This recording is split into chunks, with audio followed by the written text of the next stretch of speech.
That's players. best case. Stanley, obviously you've played this game before, but a very, very, very fucking long time ago. We're on season 9. You played last in season 2. Have you noticed anything, I guess, any noticeable changes to the game or the people that play it from your last season to this one? You played 7 seasons ago. It's kind of it's evolved. Can you yell? Oh yeah, the sets have gotten better. Thanks. Any changes to the game?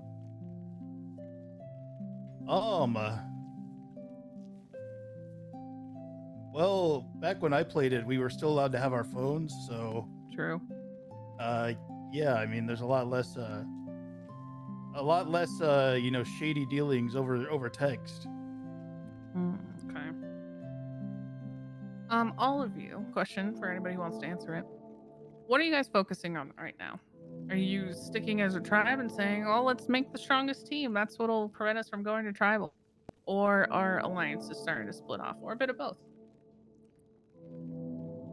I think it's prevent, you know, sort of, I mean, let's be real here for a second. I don't think anyone wants to vote anyone here, but I think it's self-cannibalization, stopping any potential of it, and making sure we don't have to do this again. And when you say that... Oh, sorry. Go ahead. You're all right. We won't need alliances if we don't lose the game until later. Like, we can just forego that step for... How many days is it, right? And just deal with it later. And prioritize everyone making it to that point. You? Now, does that make you more or less uncomfortable to hear as other players? Because it depends. If you stay strong as a team and say that you make it to merge and you have more members than they do, then you can stay purple till the end pretty much until you have to start voting each other out. But some may be thinking long term and saying only one person wins this game and I'm going to need allies, so I better start now. I think if you're in the one where you're making... Go ahead, Joe. Sorry, no, you go.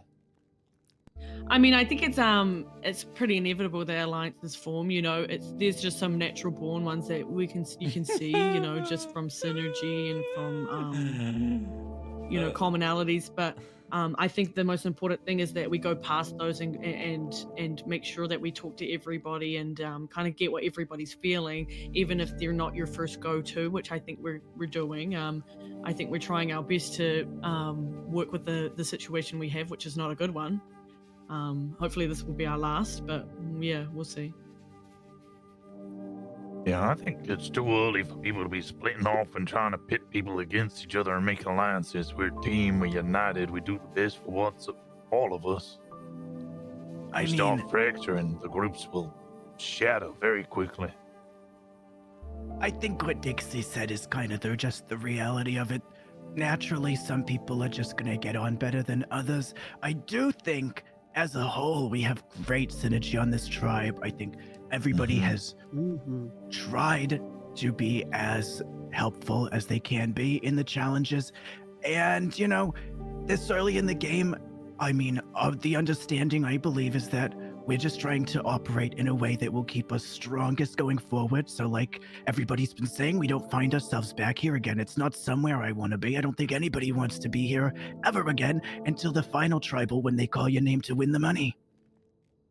Well, when it becomes an individual game, you'll go to every tribal council. Well, you know. But yeah, I know what you mean. Semantics. No, I feel you. Avoid this place at all costs for as long as you can. I also think we had a bit of first day nerves. You know, we're all trying to get to know each other and get to know the game and get to know the layout and get stunned by your amazing architecture all at once. Well, thanks. I was going to bring up that point. How hard is it, do you guys think, to be shoved into a room? Now, some of you may know each other out in social circles in the real world. But how hard is it to be, you know, thrown together with a bunch of people that you may not know and try to form a trusting relationship incredibly quickly? I mean, trust doesn't come fast, but here it needs to.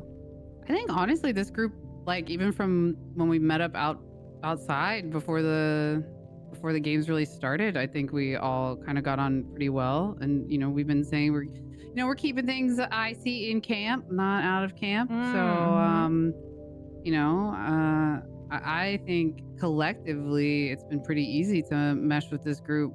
I feel pretty comfortable around everybody. Agreed. I think Yeah. it's giving us a better kind of experience to focus on just us as the group, just like as if we don't know each other at all. You know, I really like just that it's not really even a thought. It's just we're just thinking about the now. I mean, And- for some if of you- us, it helps. I've only been around, 4 months? So, I mean, Sophie, I met at the interviews. And Viv, I know from work. That's literally it. Yeah, I mean, I literally didn't know a single person really, like on a like personal level before coming here. I may have like had some conversations here and there, but perfect strangers for the most part. But you know me, it's like I'm like I talk to anybody, talk to a fucking brick wall for 20 minutes if it would let me. So, you know, for me, talking to strangers, it's natural, but the trusting Talk element to a is brick wall definitely the part for that comes 20 second. I minutes. mean, Agreed. like Dixie mentioned, people you've got commonalities with, mutual ground. I think it's a bit easier to feel a baseline level of trust. And I also think that the high morale post winning the first challenge brought us a bit closer together as well. But I think all that goes together to make this an even harder decision. How worried are you guys about idols? Are you factoring that into your voting yet? Or are you gonna wait till you suspect somebody?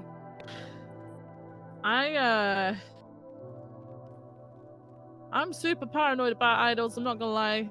I've never seen one in my life, Andy. That's what Never seen everyone one says. ever. I think as much as like we're all sitting here and we're all getting on and working well together, and this is a seriously hard like sort of decision to make. I think unfortunately for me, I was getting to the end of the time that we had to talk before I was even thinking, okay, idols, it could be a thing, and then we ran out of Exactly. time. And then I was just thinking, okay, that could be something that happens now. If it happens, Yeah, it happens. I agree. I see this vote being fractured regardless, so it I- almost doesn't matter. It doesn't come into it for me. Later Yeah, I on, have a f- surely, yeah. I have a feeling that, because it's the first day, we haven't really we're tiptoeing around a bit. Like, we're too scared to tread on toes. We're figuring out who we can just say stuff straight up to. We're figuring out who we can, kind of really chew the tar with, stuff like that. So Yeah. it didn't really give us the opportunity to think of anything other than just like who. Andy, Also, I we've got a had, what, question. 3 minutes to search? Sure. If someone uses an idol and let's say like they would have been voted out, do we just continue on? Like we go back and now they're still on the team and they knew that they got 5 votes against them, or 2 or 3. Is that how it works? Right. Yep. So say that, and these are completely random examples. Here, I'll use staff as examples. So say that me and Alex are playing. I have an idol, Alex does not. 5 votes get cast on me, 4 get cast on Alex. I play my idol. I'm safe because none of those votes against me counted. Alex goes home because they had the majority of the remaining votes. That Right. makes sense. And then- I stay in the game. I know y'all The- bitches put my name down. And that's The voting's something you anonymous gotta though, deal with. right? It is anonymous, so you won't know who voted for you unless they openly confess to it. But Okay. people usually have a pretty good sense. I'm not too. I think it's too early to try to consider the idol.